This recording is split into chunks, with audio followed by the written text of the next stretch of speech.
नमस्कार, मी कस्तुरी. Mouse kitchen and yummy केक्समध्ये तुम्हा सगळ्यांचं खूप खूप मनापासून स्वागत.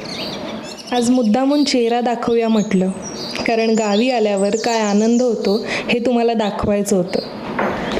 कोकणात पावसाला सुरुवात झाली आहे आणि आजी म्हणाली आज भजी खायचं मन करतंय. मग काय, चला बनवूया सुक्या जवळ्याची भजी आणि सुक्या बोंबीलची चटणी.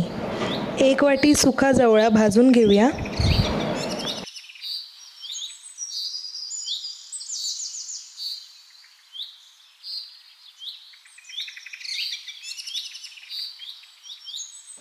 जवळा छान लालसर भाजून घ्यायचा आहे.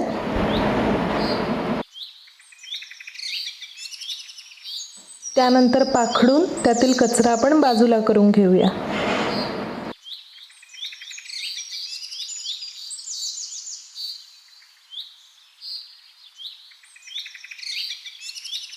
भाजलेला जवळा छान 2-3 वेळा धुवून घेऊया आपण आणि मग तो भिजत ठेवूया. त्यानंतर भजीसाठी जसं पीठ बनवतात म्हणजेच 1 मोठा कांदा, 1 वाटी बेसन, 3 चमचे तांदूळाचं पीठ, 2 चमचे लाल तिखट, अर्धा चमचा हळद, अर्धा चमचा गरम मसाला आणि चवीनुसार मीठ. यात भिजवलेला जवळा घालून आपण छान मिक्स करून घेऊया. पीठ भिजवण्यासाठी लागलंच तर थोडंसं पाणी वापरा. आता आपण भजी फ्राय करून घेऊया. आमचे नाना माळकरी असल्यामुळे मच्छी खात नाहीत आणि आजी तिच्या एकटीपुरती बनवत नाही, म्हणून म्हटलं आजची खास रेसिपी तिच्यासाठी. पण भजी म्हटलं तर चटणी तर हवीच ना.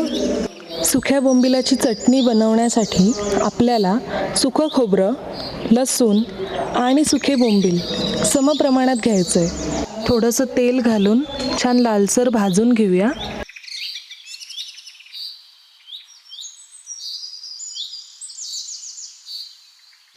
आता ह्यात 2 चमचे लाल तिखट आणि चवीनुसार मीठ घालून चटणी वाटून घेऊया. चला तर मग, गरमागरम भजी आणि चटणी तर रेडी आहे. आता केळीचं पान काढायला जाऊया. मस्त पान वाढलंय. आता बघूया आजी काय म्हणते. कसं झालंय गे? मस्त झालं, मस्त. व्हिडिओ आवडल्यास लाईक करा, शेअर करा, सबस्क्राईब करा आणि रेसिपी बनवायला विसरू नका हां. लवकरच भेटू पुढच्या रेसिपीत. तोवर मस्त खा आणि आनंदी रहा.